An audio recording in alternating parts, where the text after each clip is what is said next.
sobre Portugal. Em Portugal, no que é essencial, que é a criação dos consensos, daquelas grandes narrativas em que a maioria da população se revê e que permite não só alcançar o poder através do voto, como depois mantê-lo durante muito tempo. Numa legislatura, neste momento, nos tempos em que nós vivemos hoje há muito tempo, os partidos políticos portugueses ainda não têm uma intervenção, uma participação através do Facebook ou de blogs que seja de salientar. Pelo contrário, o que nós verificamos é uma tremendíssima importância que tem nos médias internacionais, sobretudo as televisões e a rádios. Dizer sobretudo, há sempre uma coisa que nós podemos esquecer. Há certos órgãos, uns mais no momento histórico, outros menos, que marcam a opinião, que marcam a agenda, que fazem a opinião, que dirigem, influenciam as elites e eles recebem os seus contributos. Nós, neste momento, são os jornais de referência da regra geral de Portugal, mais uma vez, neste momento, essa função a nível dos jornais é exercida quase exclusivo pelo Expresso. Mas, na década passada e na anterior, no final dos anos 90, e sobretudo, recordo bem, e aliás trabalhava lá, o público tinha, na passagem dos anos 90 para o século XXI, o poder de marcar a agenda e de condicionar a agenda de todos os outros órgãos, absolutamente extraordinário. Porquê é que eu falo e tanto ênfase estas três narrativas que permitem manter o poder? A mensagem política, no passado mais distante, há umas décadas atrás, para nós, que temos um jogo democrático de chegar há 2 ou 3 décadas atrás, havia um mandato imperativo que era conferido pelo voto. Ou seja, os líderes políticos eram eleitos, recebiam o voto e exerciam a legislatura durante 4 anos. Se não houvesse culturas financeiras, infelizmente no arranque da nossa democracia, elas surgiram muitas vezes, com mais Soares, mais tarde com o Bolsonaro, o Bloco Central, o papel equivalente, embora mais necessário, aparentemente, do que este agora. Quando, por exemplo, a primeira eleição do Aníbal Cavaco Silva, em que ele fez a primeira legislatura que cai com uma moção de censura no Parlamento, depois a segunda, com maioria absoluta, que leva sempre esforçado para o fim, isso é típico de quando a democracia representativa ainda é inspirada e marcada pelo poder imperativo do voto.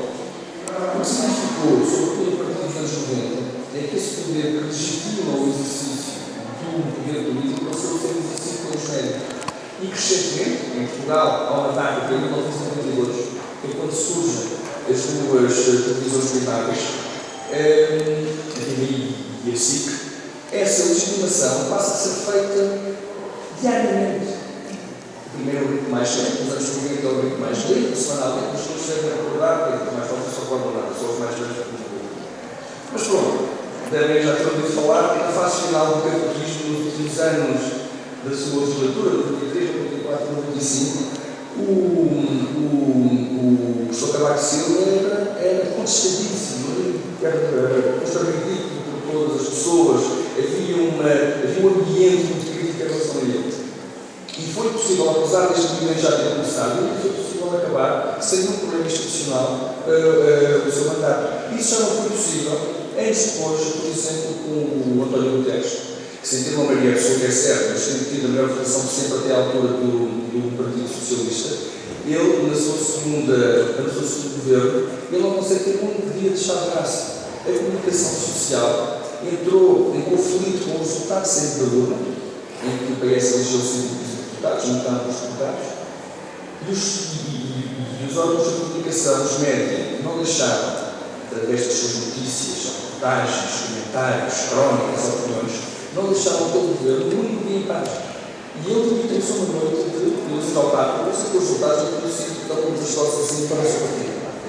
E, portanto, como em Portugal, esta experiência de ser mais uma mediocracia, na forma como os governos adquirem e mantêm a legitimidade que exercem o poder, sem mais ou menos recente, nós chegámos lá nos anos 90 com as televisões privadas, faz com que também estejamos a partir de uma atrás em relação países mais avançados, os Estados Unidos é o que tiveram nas redes sociais um instrumento muito absurdo. E nós conhecemos, claro, tiveram muitas pessoas a trabalhar na área e estão a trabalhar de uma forma que começou a trabalhar massas. Fala-se em massa média e as redes são instrumentos de massas por definição e excelência. E eu só para ter uma ideia, esse número baixou agora na eleição, mas na primeira campanha, que não era um documento, era o challenge, eu creio que foram 60% ou 70% dos fundos da campanha foram pedidos através da rede. Foram bilhões de dólares, ou seja, toda aquela massa de dinheiro que financia as campanhas norte-americanas, a dele 60% ou 70% foram produzidos através da rede.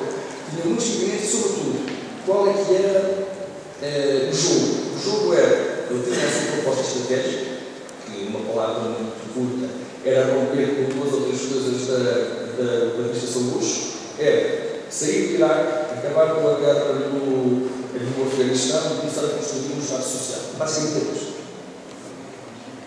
Change, mudar, change. E construir um Estado social, ou seja, ter o primeiro discurso, chamado de social-democrata, porque os democratas e os republicanos nos Estados Unidos são extravagantes em relação às famílias políticas tradicionais, que é na Europa e em Portugal, introduzir na esquerda do sistema um sistema social-democrático, ou seja, educação social, sistema nacional de saúde e algum sistema de segurança que não estivesse apenas dependente quer das companhias de seguros e de fundos privados. E é isso que é. Dois slogans, change, sim, nós conseguimos, e uma discussão maior. E depois colocar estas mensagens em sintonia com todo o debate que se fazia entre todas as pessoas da sociedade americana. Uma capacidade de ter sociólogos, de ter analistas, de ter políticos, analisar o seu passado e tentar encontrar uma coisa que é uns 3, 4, 5, não muito mais, grandes assuntos que geravam um consenso. Mais ou menos a mesma coisa, só para vos dar um exemplo em relação ao governo de Portugal.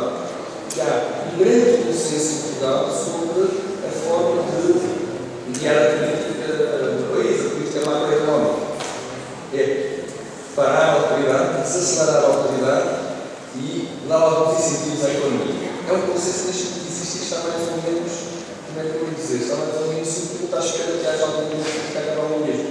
Deste consenso, eu vou dizer, no fundo, se nós tomarmos em conta todas as votações feitas por dirigentes do CDS, por pessoas do PSD, como a doutora Fernanda Leite, o Rui, o Pacheco Pereira, o Dr. Sousa Peneira, começou a acabar sempre o seu discurso de início do ano e falar que este grau necessita. Há só duas pessoas no país que escapam ou ficam fora deste consenso. E por coincidência são o Primeiro-Ministro e o Ministro das Finanças. Pegando este grande consenso, fazer circular nas redes uma proposta que consiga condensar aquilo que, de forma muito geral, as pessoas concordam, é um instrumento que tem um potencial absolutamente devastador. Se houver alguém em Portugal, algum líder político, nos gestores de funções ou outras pessoas nestes 2, 3 anos que se segue e que o possa aproveitar, ele pode conseguir, a nível nacional, um resultado muito ótimo. Peço desculpa se sempre falou muitas diferenças.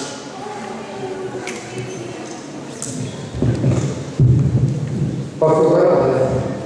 Bem, eu queria agradecer ao Miguel Viana o privilégio que nos confere, estando vendo nesse inaltar estar nesta escola. É de facto um privilégio enorme, já todos perceberam os presentes, de facto.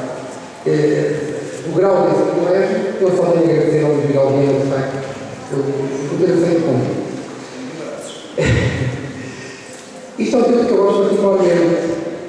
E queria fazer tipo diferente descartar o discurso de confiança e o poder. Queria perguntar fundamentalmente ao Luís Miguel Viana duas coisas. Se realmente o marketing não substitui a política, o marketing entendido como projeção de uma imagem não terá substituído o próprio discurso. E, portanto, a política e o discurso no sentido ideológico dele, não terá ficado submergido por ideias de consenso e, pelo visto, por poder baseado em consenso, não consenso de imagem, dito outro modo. Eu faço parte de uma geração de Miguel Guerra, mais velho, em que a fratura do discurso não foi mais velho, olha pessoas. Por que digo mais velho?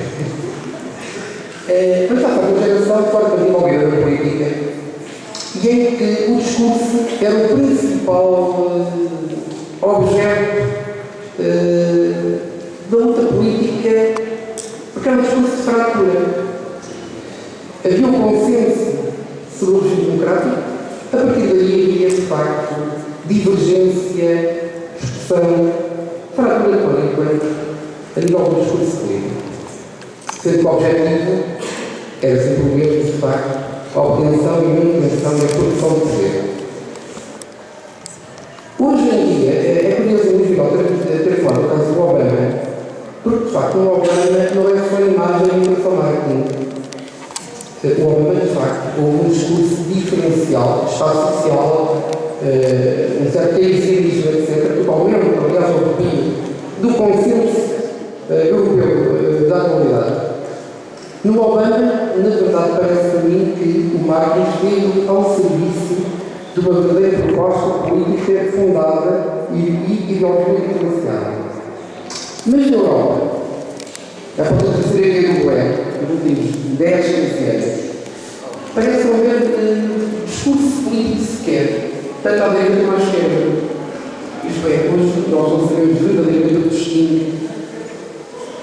A democracia cristã, provavelmente já não existem.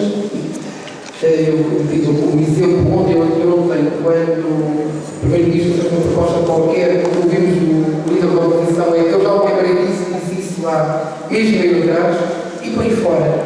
O que é que aconteceu às ideologias, ao discurso político diferencial na Europa? E se isto é ou não, absolutamente os média, isto é, se a previsão do Popper, que considerava a televisão o grande inimigo da democracia, se afinal todos os média não serão um empobrecimento do discurso e pelo relevo excessivo ou único que dão à imagem, se os média não serão também os inimigos da democracia.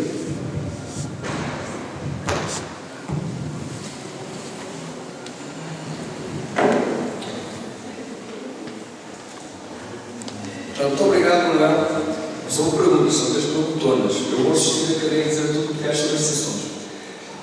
Só o primeiro, a importância do discurso. Primeiro, se foi ou não substituído pelos meios e pelas fotos. Na minha opinião, não. Ou seja, eu isso sou justamente maquiavélico. Quando falei maquiavélico, não falo em fazer malas canções. Falo-se em ser racional, absolutamente frio, crítico na hora de apontar um discurso político. Só há uma razão para estar na política e para fazer marketing político. Uma única, que é conquistar o poder. Se não for para isso, as pessoas podem se dedicar à pesca, podem se dedicar a associações dos mais diretos fins. Falamos em poder político, falamos em exercer o poder executivo sobre o destino dos outros. É quem tem esse objetivo, é isso que estou a falar. Não estou a dizer que acha isto bem ou mal. Mas estou a dizer o que é eficaz, o que é que resulta para nós.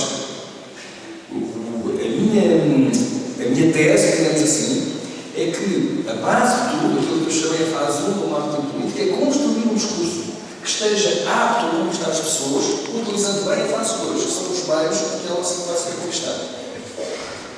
E, portanto, aqui não é retirar nenhuma importância aos meios, nem aquelas pessoas que eles têm importância à toalete, à cara, se faz a barba ou se não faz, se apresenta como ou se é mulher, porque isso tudo é comparável. Se nós estamos muito frios, se soubermos ter um discurso muito adequado a essas circunstâncias, nós conseguimos fazer isso tudo. Nós temos pessoas que, aqui claro, não quero para mais longe, pessoas que se apresentam a fazer os seus atos públicos com uma mulher e com os filhos ao lado, parece que Cavaco Silva que foi com a família toda para Belém. Temos umas candidatas a primeiro-ministro, infelizmente perdeu. Foi o Fernando Nogueira que fez a campanha com a mulher, a doutora Joaquina Sacolado, em 95, já ninguém se lembra. Temos o presidente de um partido a quem nunca ninguém conheceu nada. Temos um candidato vencedor ao Parlamento Europeu, o Dr. Paulo Rangel, que vive um cão. Ou seja, se for tudo enquadrado, se tu tiver uma narrativa adequada, tudo se encaixa. Não há problema nenhum. Também o primeiro-ministro que era divorciado. E tinha uma namorada que era jornalista e também intervinha, que era o José Sócrates. Enfim, se for tudo enquadrado, se for tudo dito, e no caso do José Sócrates, eu tenho uma grande entrevista ao Sócrates, ao Expresso, em agosto de 2006, de 2004, perdão, quando chega a secretário-geral do partido, ou quando se candidata a secretário-geral do partido, pouco depois do Santana Lopes ser primeiro-ministro, em que ele, sobre essas questões, ele disse que era muito liberal, extremamente liberal. Falava sobre isso, falava sobre o consumo de drogas bem. Quando é tudo bem visto e quando se encontra uma narrativa que estas coisas encaixam, não há problema nenhum. O que tem, isso é absolutamente crítico, é que ser pensado de uma forma lúcida e fria. Não há marketing, não há estratégia, não há imagem, não há tudo que possa substituir esta concepção original e a qualidade das ideias. Ou seja, é preciso ter uma ideia que seja boa. Às vezes pode não ser brilhante, mas se calhar mesmo aquilo que as pessoas querem ouvir, resulta sempre. Alguns exemplos que agora me ocorrem. Pôr a Figueira da Foz no mapa. Era exatamente o que Figueira se escreveu naquela altura. Estamos a falar há 10 anos. Há menos, há 15 anos, quando o Santana Lopes ganha as eleições de Figueira da Foz. Exatamente isso. Pôr a Figueira no mapa.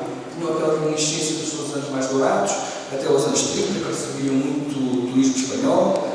A Figueira da Foz, dos Sinais de Fogo, do Jorge Sena, quando teve o Festival de Cinema, quando teve isso tudo, entretanto se apareceu, ficou metido aquela apagada de tristeza. E Santana Lopes chega lá e diz o que as pessoas queriam pôr a Figueira no mato. Temos, sei lá, o Luís Menezes, que tem o seu discurso de tornar Gaia e Porto uma urbe só, mais a maior e mais dinâmica urbe portuguesa, e é uma coisa que cala por razões diferentes, no lado e no outro. O Porto quer dominar uma área que seja superior ao seu tamanho natural, que é pequeno, e Gaia que quer ter, assim, a dignificação, que quer mobilitar-se, ascender ao novo Porto. Uma coisa é Porto, outra coisa é ter um nome que começa por Vila Nova. Ou, voltando um pouco atrás, o plano tecnológico do José Sócrates naquela altura, em 2004, que é quando ele lançou o conceito, agora ganha as eleições só em fevereiro de 2005, ao falar em plano tecnológico, como a sua grande proposta ele personagem era exatamente o que nós queríamos.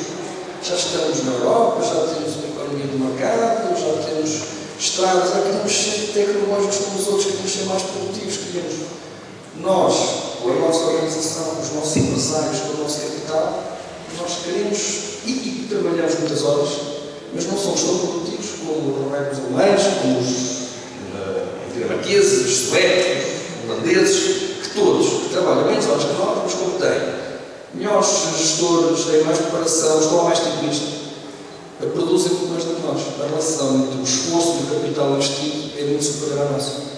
E ele, quando falou em plano tecnológico, tocou numa campainha em que todos nos vimos, todos, boa parte do país, gerou um consenso. Não é por acaso que foi a única maioria absoluta que o PS conseguiu e que muito provavelmente nunca mais voltará a ser atingido. Para lá de todas as coisas boas e más, e as campanhas que eu agora mencionei, e os personagens têm, a questão está, nada substitui uma boa ideia. Uma boa ideia é quase tudo. Uma, se possível, duas ou três. É quase tudo. E, portanto, eu acho um discurso que tem esse fundamento todo. A segunda pergunta era sobre os políticos e sobre, como é que eu ia dizer, uma espécie de sopa ideológica, uma espécie de uma sopa à mão do milho, com todos os conviventes e toda a gente vai à grande entrada. Uma confusão entre esquerda e direita. E é muito curioso, ao falar disso, quando recorrem as exéquias da Margaret Thatcher, porque ela é um dos elementos focais, centrais, nessa sopa comum a que quase todos os partidos vão comer. Ela economia de pós-guerra, sobretudo na Inglaterra, tinha chegado a um passo, e ela encontrou uma viabilidade económica para o Estado social que se tinha construído na Europa, mas no caso concreto na Grã-Bretanha. E foi da sua vitória, digamos assim, ideológica, que depois dá lugar a uma proposta política que herda quase tudo dela, menos o nome dela própria, que foi a chamada Terceira Via, que era o que a esquerda trabalhista conseguiu gerar a properiência desse material. Aliás, o movimento foi depois a publicar, para as sociedades é mais fácil para perceberem isso. No caso do Brasil, o presidente Lula da Silva fez uma coisa muito semelhante, que tendo um discurso muito à esquerda e muito popular, ele manteve absolutamente intacta a arquitetura geopolítica e macrofinanceira e macroeconómica que tinha sido herdada do seu antecessor, Fernando Henrique Cardoso. Quando as propostas políticas vencem, é natural que elas se tornem maus. São partilhados por toda a gente, tornam-se um clichê. É como a Mona Lisa, já ninguém acha graça. Todos nós, quando olhamos à Mona Lisa, pensamos como é que é possível que este seja o quarto mais famoso do mundo. Ou a Vênus Milo. A gente olha e acha que há coisas muito mais extraordinárias e pode aumentar. Torna-se um clichê, mas isso é quase sempre o produto de uma vitória. Aquilo a que volto a falar numa linguagem que é sempre desadequada ou desatualizada, anacrónica, em relação a este auditório, à teoria do fim da história apresentada em 1990 pelo Fukuyama, com o qual, devo dizer, estou muito desacompanhado, eu concordo inteiramente. A maior parte das pessoas, há quem na lei atlântica não concordam nada com o Fukuyama. Ele disse que, no sentido que é provocatório, mas no sentido que ele atribui à expressão é: a história acabou porque concordamos todos no essencial com todas as coisas. O quê? Economia e social do mercado. Economia de mercado. O social, lá chegaremos, e alguns países lá estão a chegar. Na China, há um consenso em relação à economia de mercado.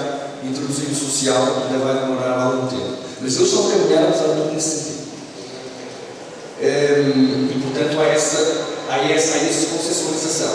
Provavelmente, e eu não consigo aceitar, não tenho todos a profecia, as propostas políticas, como é que, neste meio tempo, 2013, 2014, 2015, os diferentes partidos políticos vão propor aos eleitorados formas diferentes de exercer aquilo que é essencial no programa comum.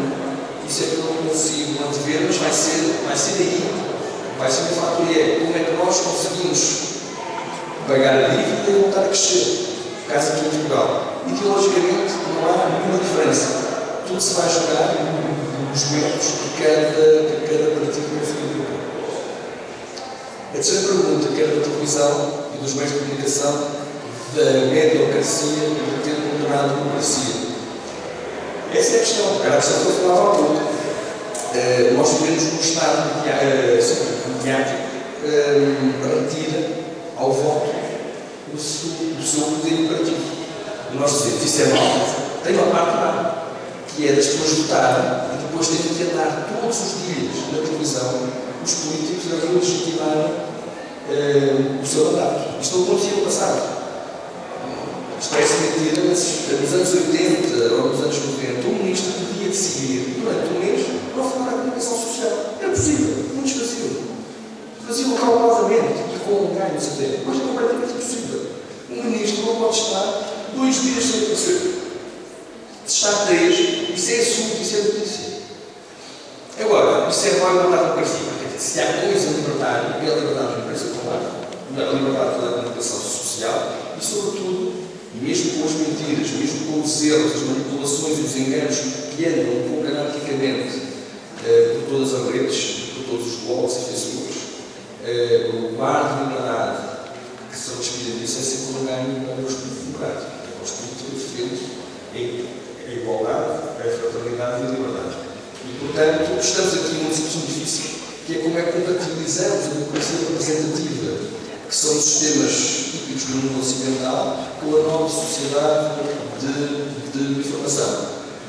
Não sei exatamente qual será o caminho. Sei uma coisa, que não se pode nem guardar nem diminuir todo o impacto que tem nesses meios. Chamar a atenção, foi como fiz na minha intervenção inicial, e os médios tradicionais, nomeadamente a televisão, está a perder terreno todos os dias em relação às redes sociais e à internet. Falsa para nós.